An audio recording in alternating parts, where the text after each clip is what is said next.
Hi guys, welcome back to my channel. কেমন আছো তোমরা? আশা করি সবাই খুব ভালো আছো। আমিও ভীষণ ভালো আছি। আর নতুন বছর সকলের খুব ভালোভাবে কাটুক। অনেক শুভকামনা রইল তোমাদের সবার জন্য। আজকে তোমাদের সাথে দারুণ একটা চাটনি রেসিপি শেয়ার করব।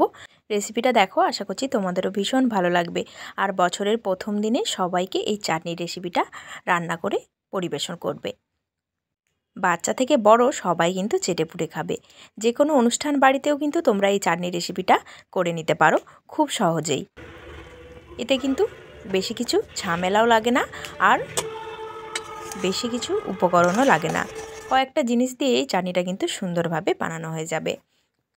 তো এই দারুণ স্বাদের চাটনি রেসিপিটা বানানোর জন্য প্রথমে কি কি লাগছে চলো দেখিয়ে দিই। আমি এখানে কয়েকটা খেজুর এর লম্বা লম্বা করে কেটে নিয়েছি। লাগছে কিশমিশ, আর এখানে আমি গোটা কাজু নিয়েছি, তোমরা চাইলে কিন্তু ভেঙেও দিতে পারো। 100 গ্রামের মতো চেরি আছে এখানে, তবে চেরিটা আমি পুরোটা কিন্তু এখানে ব্যবহার করব না, কিছুটা তুলে রাখবো। আর আমসত্ত্ব আছে 200 গ্রামের মতো।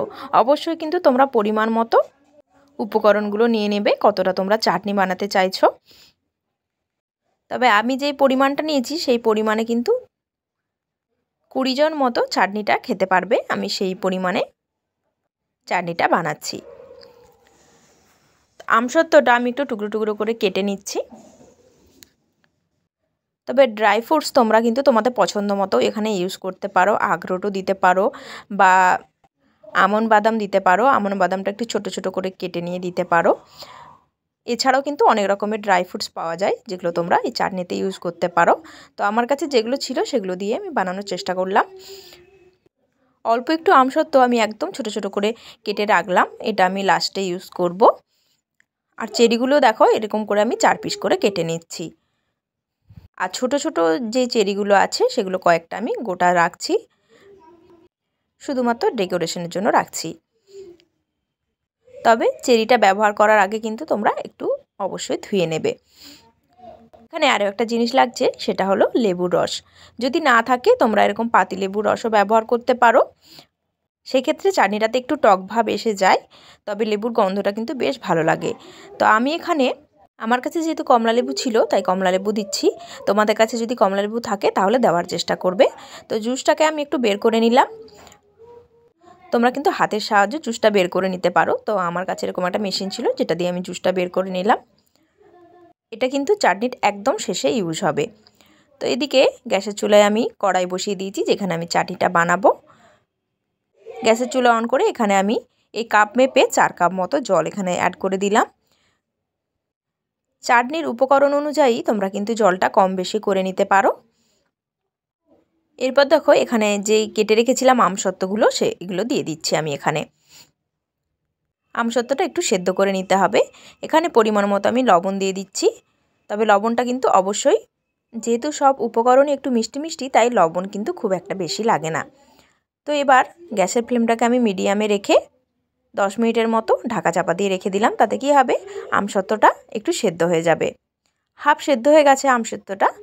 এরপর আমি এখানে অ্যাড করে দেব খেজুরটা। যে খেজুরগুলো আমি ছোটো ছোটো করে কেটে রেখেছিলাম সেটা অ্যাড করে দিচ্ছি। তাহলে কী হবে, খেজুরটা একটু সেদ্ধ হয়ে যাবে আর আমসত্ত্বের সাথে সুন্দরভাবে ম্যাশও হয়ে যাবে।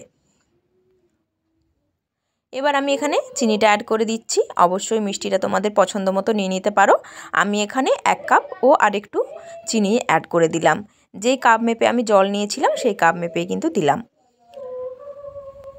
চিনিটা দেওয়ার পর একটুখানি জল বেরোবে, তাতে কিন্তু ভয় পাওয়ার কিছু নেই, কারণ চাটনিটা এখনও অনেকটাই বাকি আছে।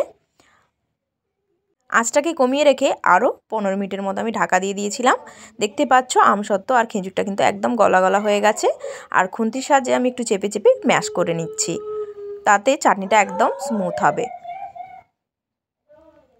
তবে তোমাদের যদি মনে হয় চাটনিটাতে আর একটু জল দেওয়ার দরকার আছে, তাহলে কিন্তু অবশ্যই গরম জল অ্যাড করবে, ঠান্ডা জল দেবে না।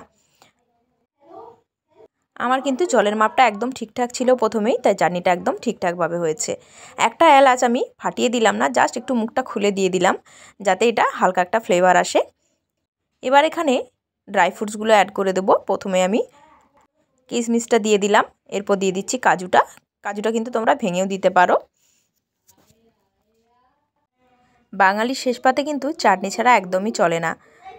আর রোজ রোজ টমেটো চাটনি খেতেও কিন্তু ভালো লাগে না। তো মাঝে মধ্যে এভাবে তোমরা কিন্তু চাটনিটা বানাতে পারো। আর এটাকে 2 থেকে 3 দিন কিন্তু বাইরে রেখেও খেতে পারো বা ফ্রিজে 1 সপ্তাহের মতো স্টোর করেও তোমরা রাখতে পারো। এবার দেখো কেটে রাখা চেরিটা আমি উপর থেকে দিয়ে দিলাম। আর চাটনিটা কতটা সুন্দর হয়েছে তোমরা কিন্তু দেখেই বুঝতে পারছো। এবার যে ছোটো ছোটো করে কেটে রেখেছিলাম আমসত্ত্বগুলো সেটা আর গোটা চেরিগুলো দিয়ে দিচ্ছি। রেসিপিটা তোমাদের কেমন লাগলো অবশ্যই কিন্তু আমাকে কমেন্টে জানিও। আর চ্যানেলে তোমরা যদি কেউ নতুন বন্ধু হয়ে থাকো চ্যানেলটিকে কিন্তু অবশ্যই সাবস্ক্রাইব করে পাশে থাকা বেল আইকনটি প্রেস করে দিও। চাটনিটা কিন্তু কমপ্লিট হয়ে গেছে, তাই আমি গ্যাসের ফ্লেমটাকে অফ করে দিয়ে তারপর এখানে জুসটা দিয়ে দিচ্ছি। কমলা লেবুর জুসটা দেওয়ার পর একটু নাড়াচাড়া করে নিলাম।